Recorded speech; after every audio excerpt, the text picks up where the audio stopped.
Guys, I'm going to read The Little Mermaid.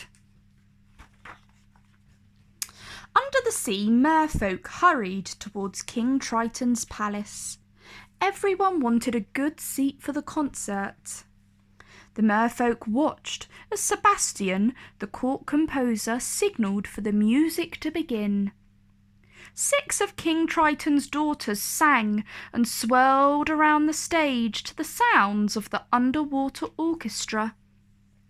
Tonight, King Triton's youngest daughter, Ariel, would sing her first solo, but she was nowhere to be seen. Ariel had forgotten all about the concert. She and her friend Flounder were swimming around a sunken ship nearby. Ariel loved looking for things from the human world above. "It's wonderful," she cried when she found a shiny fork. "I wonder what the humans use this for?" Ariel and Flounder were so focused on their new treasure that they didn't see that a shark was lurking around the ship. Flounder thought he heard something, and then he spotted a large dark shape swimming right towards them. "Shark!" he yelled. The 2 friends swam out of the shipwreck as fast as they could, but the shark could swim faster. Ariel whisked Flounder through a small hole in an anchor. The hungry shark tried to follow them and got stuck. "Take that, you big bully," Flounder jeered. After she was sure they were safe, Ariel brought her new treasure to Scuttle the seagull. "This is a dingle-hopper," explained Guttle, combing his feathers with the fork. "Humans use these to straighten their hair." Deep below the surface, Ursula the sea witch was gazing into her magic bubble, spying on Ariel. Suddenly, Ariel remembered the concert. She hurried home to find King Triton waiting for her. He was angry about the ruined concert, but he was even angrier when he learned of Ariel's trip to the surface. "You are never to go to the surface again," he ordered. Later, the king told Sebastian, "Ariel needs supervision, and you are just the crab to do it." Meanwhile, Ariel was daydreaming in her secret grotto. "I don't see how a world that makes such wonderful things could be bad," she said. Ariel looked up and saw the shadow of a ship overhead. She swam to the surface to get a closer look, but she didn't realise Sebastian was following her. When she reached the surface, Ariel saw a handsome young man on the ship. The other humans called him Prince Eric.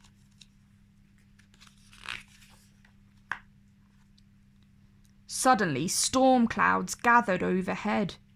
"Hurricane a-comin'!" a sailor shouted. Howling winds tore at the sails, and huge waves tossed the ship onto the jagged rocks. Prince Eric was flung into the ocean. Ariel swam quickly to his rescue and pulled him towards the shore. "Look, he's breathing!" cried Ariel. She gazed at Eric and fell deeply in love. Then Ariel sang to the unconscious prince. At last he began to awaken. "Someday I'll be a part of your world," she said. But hearing a voice in the distance, Ariel quickly slipped back into the water and hid behind a nearby rock. Minutes later, the prince's servant, Sir Grimsby, found Eric lying alone on the sand. "A girl rescued me," said the prince groggily, "and she had the most beautiful voice." Ariel watched sadly as Eric's servant led him away. When all the humans were out of sight, Ariel swam home.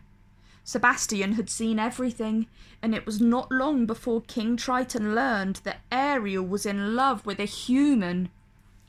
Determined to teach his daughter a lesson, King Triton stormed into her secret grotto and destroyed all of her beloved human treasure before swimming away, leaving Ariel all alone. Heartbroken, Ariel sat down and wept. Above her, 2 sinister eels emerged from the shadows. The little mermaid looked up. "Don't be scared," they hissed. "We were sent by someone who can make all your dreams come true. Ursula has great powers." "The Sea Witch!" gasped Ariel. She knew Ursula was King Triton's worst enemy, but Ariel thought this could be her only chance to win Prince Eric's love. The eels brought Ariel to Ursula. The Sea Witch was willing to help Ariel in exchange for her voice. "But," Ursula added, "the prince must fall in love with you by sunset on the 3rd day. If not, Ariel would change back into a mermaid and become Ursula's slave forever." The ocean churned as Ariel's voice was captured inside a magical shell and her tail turned into legs. Moments later, Ariel was on the seashore, a human at last. Prince Eric had been searching everywhere for the girl with the beautiful voice who had rescued him. He had almost given up hope of finding her, but when he noticed someone sitting on a rock on the beach. This girl looked familiar. When he found she couldn't speak, Ariel realised she wasn't the one. Feeling sorry for the voiceless girl, he led her back to the palace.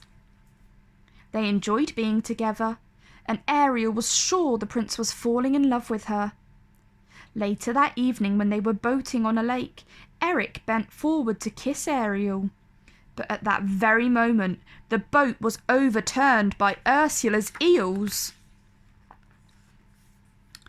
Ursula hatched a plan to keep Eric from falling in love with Ariel. She turned herself into a pretty girl named Vanessa, and she wore the shell containing Ariel's voice. That evening, the prince heard someone singing. It was the voice of the girl who had saved him. Eric looked out to see Vanessa and fell under her wicked spell. Eric led Vanessa to the palace, and the next day announced that they were to be married. The wedding ship was to depart at sunset. Ariel and her friends watched in despair as the sun lowered in the sky. Aboard the wedding ship, Vanessa cackled, "Triton's daughter will be mine!" Looking through the porthole, Scuttle saw the mirror reveal that Vanessa was really Ursula. He quickly found Ariel. "The prince is marrying the Sea Witch in disguise!" he exclaimed. "Find a way to stall that wedding!" Sebastian yelled to Scuttle as they took off to rescue Eric. Flounder helped Ariel along, but the sun was starting to set. There wasn't much time left. Scuttle and his bird friends went ahead and did their best to interrupt the wedding on the ship by flying at Vanessa. In all the commotion, the magic shell shattered to the ground, just as Ariel reached the ship. "Eric?" asked Ariel.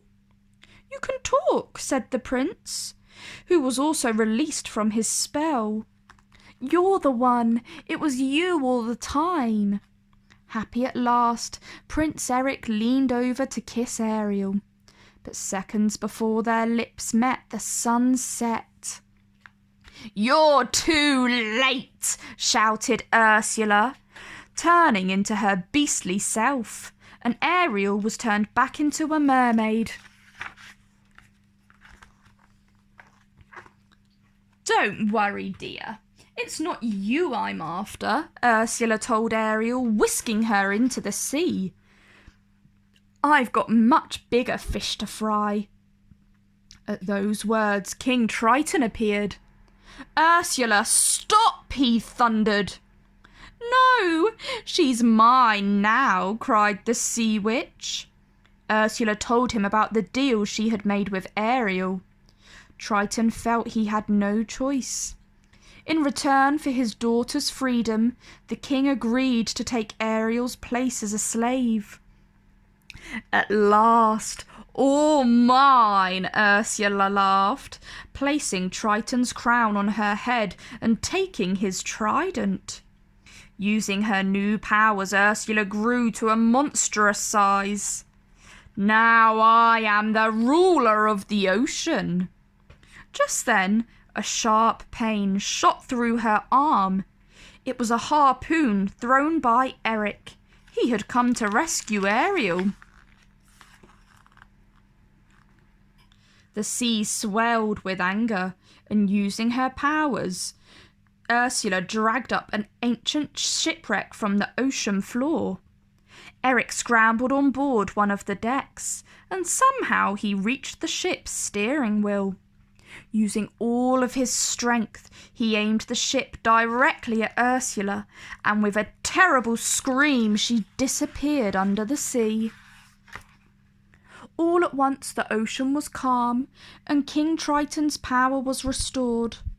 Now he really realised how much Eric and Ariel loved each other. With a flourish of his trident, the Sea King granted Ariel her dearest wish, to be human forever. Overjoyed, Eric and Ariel rushed into each other's arms. A few days later, the couple were married, and all of their friends were invited to the wedding. King Triton gladly gave Ariel and Eric his blessing, knowing they would live happily ever after. The end. If you enjoyed that story, like down below and subscribe to my channel for more.